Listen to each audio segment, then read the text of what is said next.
नमस्कार, रितम का खास प्रोग्राम बड़ी बात देख रहे हैं आप और आपके साथ मैं हूं भारती बघेल।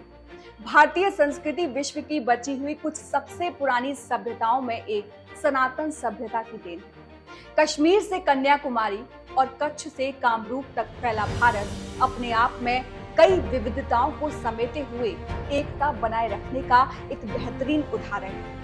हालांकि 1000 वर्षों से लगातार इस्लामिक हमलों के शिकार और ब्रिटिश शासन के 200 वर्षों के उपनिवेशवाद ने भारत की संस्कृति, विचार और व्यवहार पर अपना प्रभाव कई तरह से डाला है और इन्हीं में से एक है भारत में मातृशक्ति यानी महिलाओं के प्रति नजरिया। इसमें कोई संदेह नहीं है कि महिलाओं का स्थान जो प्राचीन हिंदू संस्कृति में था उसमें बदलाव आया है। भारतीय दर्शन के विपरीत विदेशी आक्रांताओं की दृष्टि में महिला का स्थान मात्र भोग की वस्तु के अलावा और कुछ नहीं है। ऐसे में महिलाओं को आक्रांताओं की कुदृष्टि और अत्याचारों से बचाने के लिए समाज ने अपने रीति रिवाज और व्यवहार में कुछ अस्थायी परिवर्तन किए, लेकिन समय के चलते यही परिवर्तन कुरीतियों के रूप में समाज में स्थापित है। सती, पर्दा, महिलाओं को शिक्षा से वंचित रखना और महिलाओं को पुरुष से किसी भी प्रकार से हीन समझना भारतीय संस्कृति का हिस्सा न होते हुए भी विदेशी प्रभाव के कारण भारतीय समाज का हिस्सा बन गए। और इन व्यवस्थाओं और कुरीतियों के चलते भारतीय समाज में महिलाओं की स्थिति कुछ ऐसी हो गई जो स्वतंत्र भारत की आत्मा के अनुसार नहीं है। एक विशाल देश जिसमें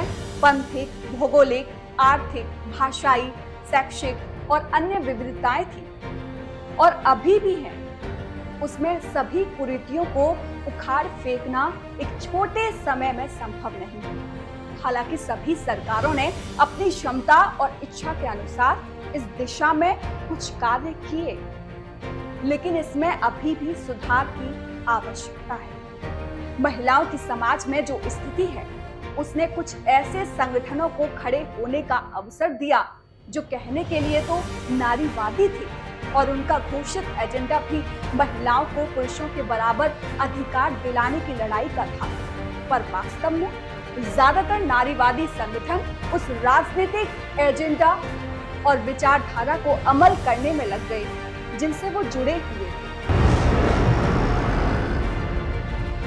पश्चिमी विचारों पर चलते चलते और रोजगार, शिक्षा, स्वास्थ्य सेवा और राजनीति में समान अवसर की बात करते करते कुछ एनजीओ और नारीवादी संगठन हिंदू परंपराओं के ही विरुद्ध खड़े हो गए। ऐसे नारीवादी संगठन उन वामपंथी विचारों से जुड़े हुए हैं जिनका एक ही ध्येय है, भारत की संस्कृति, हिंदू पारिवारिक व्यवस्था और धर्म के अनुसार जीने की शैली को छिन्न भिन्न करना। इसलिए उन्हें हर वो परंपरा जो हिंदू समाज से जुड़ी है उसमें बुराई नजर आती है। उन्हें हिंदू महिलाओं का पारंपरिक वेशभूषा पहनना पिछड़ापन लगता है, लेकिन उन्हें मुस्लिम महिलाओं के ऊपर जब बुर्का और छोटी छोटी बच्चियों के ऊपर हिजाब थोपा जाता है तो उसमें उन्हें धार्मिक स्वतंत्रता नजर आती है। आपको याद होगा कि किस तरह से कुछ नारीवादी संगठन कर्नाटक में स्कूल में हिजाब पहनने को धार्मिक स्वतंत्रता के नाम पर उचित ठहरा रहे थे। बहुत सारे मिशनरी स्कूलों से हिंदू छात्र छात्राओं के माथे पर लगा तिलक हटवाने, हाथ में बंधे कलावा खुलवाने और गले में पहने धर्मों से जुड़े धागे खुलवाने की घटना अक्सर सामने आती है। ऐसे भी समाचार आते हैं छात्र छात्राओं के विरोध करने पर उन्हें शारीरिक या मानसिक प्रताड़ना दी गई या फिर उन्हें स्कूल से ही निकाल दिया गया। लेकिन इन मामलों में ये नारीवादी संगठन या तो मौन रहते हैं या फिर उसे स्कूल के अनुशासन के नाम पर उचित ठहरा देते हैं।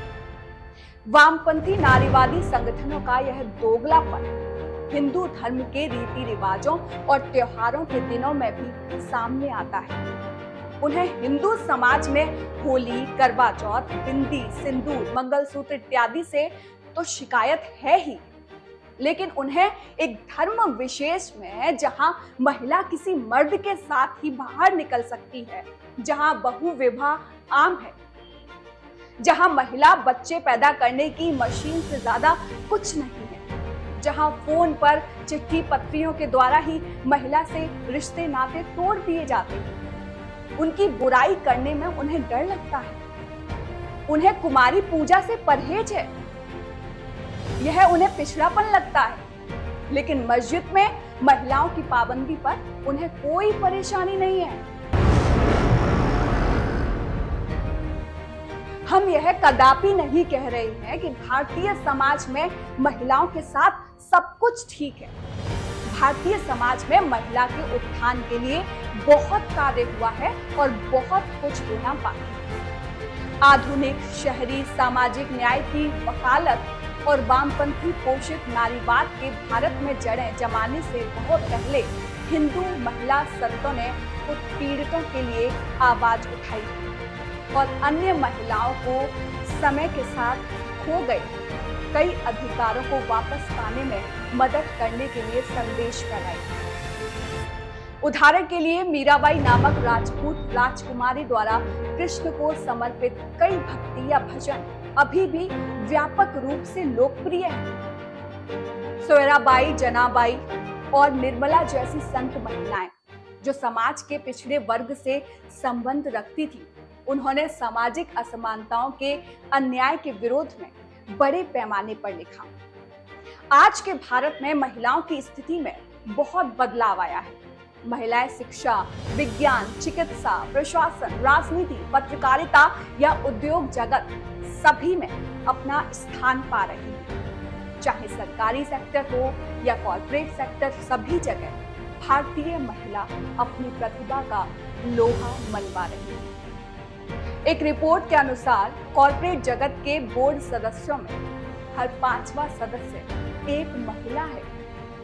लेकिन इन समस्त उपलब्धियों के बावजूद भी कई स्थानों पर महिलाओं को अभी भी महत्वपूर्ण चुनौतियों का सामना करना पड़ता है। दहेज, घरेलू हिंसा, लैंगिक भेदभाव, महिलाओं के खिलाफ हिंसा, कन्या भ्रूण हत्या और ऑनर किलिंग की घटनाएं अक्सर समाचारों में सुर्खियां बनी रहती हैं। महिलाओं की सुरक्षा आज भी एक महत्वपूर्ण मुद्दा है।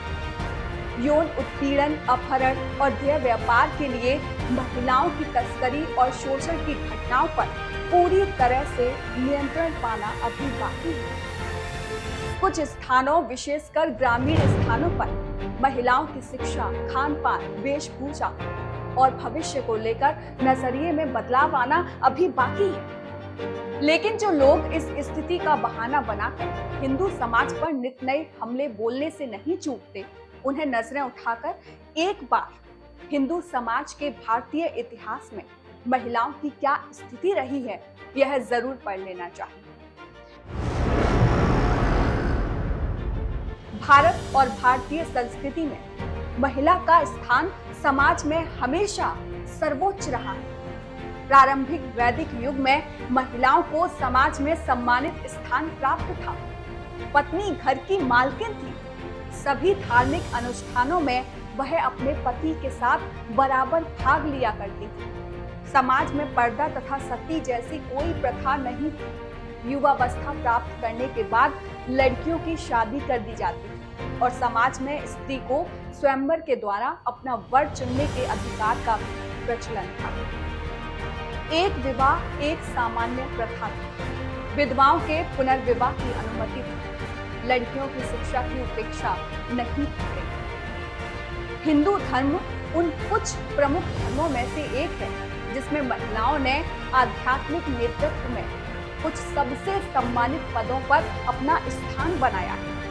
ऋग्वेद में कई विद्वान महिलाओं के नामों का उल्लेख है, जैसे रोमसा, लोपामुद्रा, अपाला, कद्रु, विश्ववारा, घोषा, जुहू, जिन्होंने मंत्रों की रचना की थी और सिद्धियां प्राप्त की थी। इनके अलावा जब वैदिक काल की महत्वपूर्ण महिलाओं के बारे में बात होती थी, सुलभा, मैत्रेयी और गार्गी, कक्षिवती, दक्षिणा प्रजापत्य, विश्ववर, आत्रेयी, गोधा, यमी, विवस्वती, स्वन्या, अदिति, दक्षिणायनी, रात्रि भारद्वाज, वसुक्र पत्नी, सूर्या सावित्री, इंद्राणी, शर्मा देवसुनी, उर्वशी, शाश्वती, अंगिरसी, श्रीलक्षा, वांग भरिणी, पोलोमी, यमी, इंद्राणी, सावित्री और देवजामी, नोधा, अकृष्ट भाषा,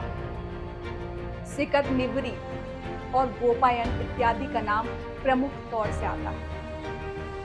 ऋग्वेद में लोपामुद्रा और मैत्रेयी जैसी महिलाओं के द्वारा रचित भजन शामिल है। ऋषि गाथा ब्रह्मदारण्यक उपनिषद में दिखाई देती है, जहां वह आत्मा की प्रकृति पर ऋषि याज्ञवल्क्य से प्रश्नों की झड़ी लगाते हैं। सिंधु घाटी सभ्यता में पूजी जाने वाली मदर अर्थ या धरती माता की पूजा उस शक्ति के रूप में की जाती है जो बीज का पोषण करती है और उसे फलित करती है। खेतीबाड़ी आधारित सभ्यता में लोगों की धरती माता के प्रति यह श्रद्धा इस बात की पुष्टि करती है कि पुरुष वास्तव में स्त्री पर निर्भर है, क्योंकि वह जीवन, भोजन और शक्ति देती है। भारत में हर समय मातृ देवियों की पूजा की जाती रही है।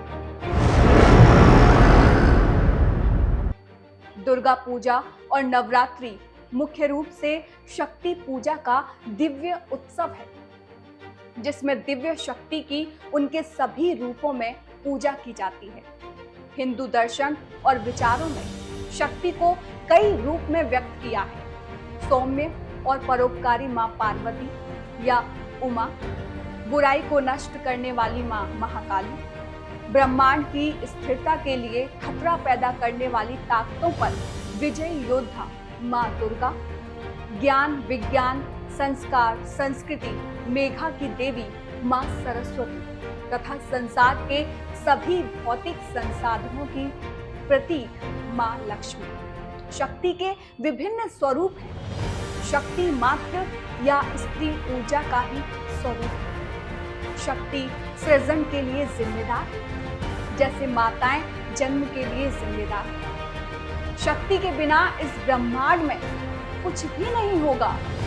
शक्ति महादेव शिव, जो चेतना के रूप में एक निष्क्रिय ऊर्जा है, उनको सृजन के लिए उत्तेजित करती है। महादेव शिव का अर्धनारीश्वर रूप इसी विचार का पोषण करता है।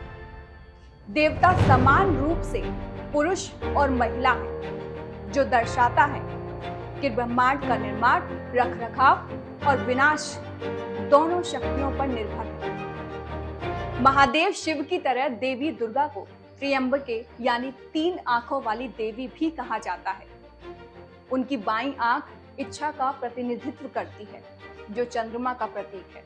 उनकी दाहिनी आंख क्रिया का प्रतिनिधित्व करती है, जो सूर्य का प्रतीक है। और उनकी मध्य आंख ज्ञान का प्रतीक है, जो अग्नि का प्रतीक है। यहाँ यह उल्लेखनीय है कि हिंदू धर्म पुरुषोचित और स्त्रियोचित दोनों गुणों को मान्यता देता है। शैव और वैष्णव सहित पुरुष देवता परंपराओं में भी शक्ति को वह ऊर्जा माना जाता है जो पुरुष देवताओं सहित हर चीज को बनाए रखती है। वास्तव में ऐसे पुरुष देवताओं को उनकी पत्नियों के बिना अधूरा माना जाता है। इसलिए हमारे यहाँ राधा कृष्ण, सीताराम, उमा महेश और लक्ष्मी नारायण कहा जाता है। हिंदू धर्म एकमात्र ऐसा प्रमुख धर्म है जिसने हमेशा स्त्री रूप में भगवान की पूजा की और आज भी कर रहा है।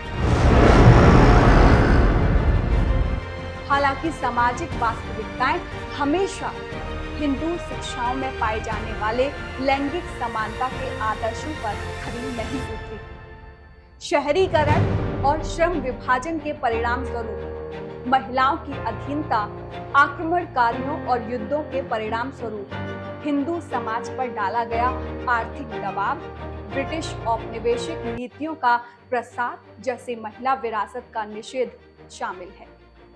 इसमें कोई शक नहीं है कि समाज को नारीवादी आंदोलन, जो नारीत्व को समाज में सम्मान, बराबरी, सुरक्षा और गौरव दिला सके, इसकी जरूरत है। लेकिन वामपंथी नारीवादी संगठनों ने जिस तरह से अस्तित्व को हमेशा पीड़ित दिखाने की कोशिश की है, वो नारी के आत्मसम्मान पर भी गहरी ठेस पहुंचाता है। इन कथित नारीवादी संगठनों पर एक और आरोप अक्सर लगता आया है, और वो है कि वो वैसे तो पुरुष और महिलाओं की समानता की बात करते हैं, पर वास्तव में वो पुरुषों से नारी के लिए विशेष व्यवहार चाहते हैं। नारीवादियों में इतनी नफरत और गुस्सा, फूला हुआ अहंकार, अवास्तविक उम्मीदें, अपनी सभी सभ्यताओं के लिए पुरुषों को दोषी ठहराना, आत्मसम्मान की कमी, विरोधाभासों का जीवन जीना जो पूरी जिंदगी दिखावा करने जैसा है। जैसे आरोप भी अक्सर लगते रहते हैं, स्त्री हो या पुरुष एक दूसरे से बेहतर नहीं है। हमारे मतभेद एक सुंदर सहजीवी तरीके से एक साथ काम करते हैं और नारीवाद इस व्यवस्था को नष्ट कर रहा है। पुरुषों और महिलाओं की प्राथमिकताएं अलग अलग होती हैं, हमारी ताकतें अलग अलग होती हैं और कमजोरियां भी अलग अलग होती हैं। इसमें कुछ भी गलत नहीं है और जितनी जल्दी नारीवादियों को इसका एहसास होगा उतना बेहतर होगा। समस्त भारत दुर्गा पूजा और नवरात्रि के भक्ति पर्व और उल्लास में डूबा हुआ है। मां दुर्गा से बेहतरीन उदाहरण महिला सशक्तिकरण का हो ही नहीं सकता। दुर्गा बल के साथ साथ करुणा का प्रतीक है। समान रूप से विध्वंसक और जन्मदात्री मां दुर्गा का जीवन और कहानी सभी उम्र की महिलाओं के लिए अमूल्य शिक्षा प्रदान करती है। उनके भीतर रक्षक और देखभाल करने वाली बनने की क्षमता नहीं है। यहाँ देश भर की युवा महिलाओं और लड़कियों के लिए एक और बड़ा सबक है। डर को अपने कार्यों को निर्धारित ना करने दें, बल्कि उन्हें संघर्ष करने और जीतने के लिए प्रेरित करें। यह सर्वविदित है कि देवी दुर्गा ने आवश्यकता और परिस्थिति के आधार पर खुद को कई अलग अलग अवतारों में बदल दिया। महिलाएं रोजमर्रा की जिंदगी में इस विशेषता को प्रतिबिंबित करती हैं। पत्नी से मां, कर्मचारी से बहन तक आसानी से परिवर्तित हो जाती है। इस निपुणता को जितना संभव हो उससे कहीं अधिक महत्व दिया जाना चाहिए। इसका जश्न मनाया जाना चाहिए और इसकी सराहना की जानी चाहिए। तो ये था बड़ी बात का एक बड़ा मुद्दा। आपको यह प्रोग्राम कैसा लगा हमें जरूर बताएं। आप नीचे कमेंट भी कर सकते हैं या फिर हमारी वेबसाइट पर अपना फीडबैक दे सकते हैं। वहीं इस तरह के और प्रोग्राम देखने के लिए चैनल को सब्सक्राइब करना ना भूलें। इन प्रोग्राम्स को आप हमारी एप्लीकेशन के माध्यम से भी सीधे देख सकते हैं। जय हिंद।